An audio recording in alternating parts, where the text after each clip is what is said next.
আগে ঠিক ছিল প্রধানমন্ত্রী সোনিয়া গান্ধী এবং রাহুল বাদে বাকি শীর্ষস্থানীয় কংগ্রেস নেতা মন্ত্রীরা লালবাতি লাগানো গাড়ি ছেড়ে বাসে পৌঁছবেন সুরজকুণ্ডে।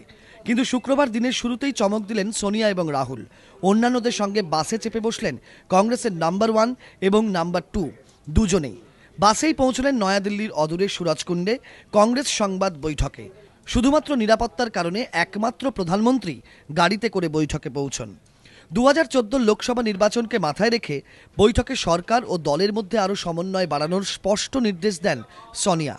মন্ত্রীদের বলেন, দলীয় ইস্তেহারে ঘোষিত প্রতিশ্রুতি পূরণ করতেই হবে। সেই সঙ্গে প্রধানমন্ত্রীর পাশে দাঁড়িয়ে তার সংস্কার নীতিরও জোরালো সওয়াল করেন সোনিয়া। বলেন, প্রধানমন্ত্রীর নেতৃত্বে যেসব সিদ্ধান্ত নেওয়া হয়েছে তা অর্থনৈতিক সমস্যা দূর করতে বেশ কিছুটা সাহায্য করেছে। বেশ কিছু সিদ্ধান্ত হয়তো মানুষকে কিছুটা আঘাত করবে, কিন্তু সেগুলি কেন নিতে হলো তা তাঁদের বোঝাতে হবে। কেন্দ্রীয় মন্ত্রীদের সোনিয়া গান্ধী বলেন, দলীয় নেতাদের কথা মন দিয়ে শুনতে হবে। বিরোধীদের উদ্দেশ্যে কড়া বার্তা দিয়ে তাদের প্রতিটি অভিযোগের পাল্টা জবাব দিতে নির্দেশ দেন সোনিয়া। কটাক্ষ করে বলেন, যে কোনো উপায়ে ক্ষমতা দখল করতে মরিয়া হয়ে উঠেছে বিরোধীরা। With around a year and a half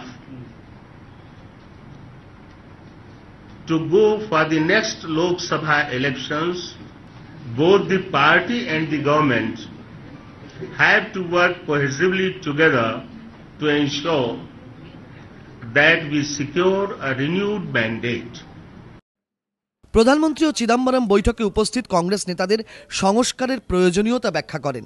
সোনিয়ার মতোই সংস্কার ইস্যুতে প্রধানমন্ত্রীর পাশে দাঁড়িয়েছেন রাহুল গান্ধীও। তবে সোনিয়া রাহুল সংস্কারের পক্ষে জোরালো সওয়াল করলেও বৈঠকে ভর্তুকি সহকারে গ্যাস সিলিন্ডারের সংখ্যা আরও বাড়ানোর দাবি ওঠে। সূত্রের খবর, একাধিক শীর্ষ কংগ্রেস নেতা ভর্তুকি সহকারে সিলিন্ডারের সংখ্যা 6 থেকে বাড়িয়ে 12 করার দাবি জানান। কার্যত সবাই এই দাবি করেন।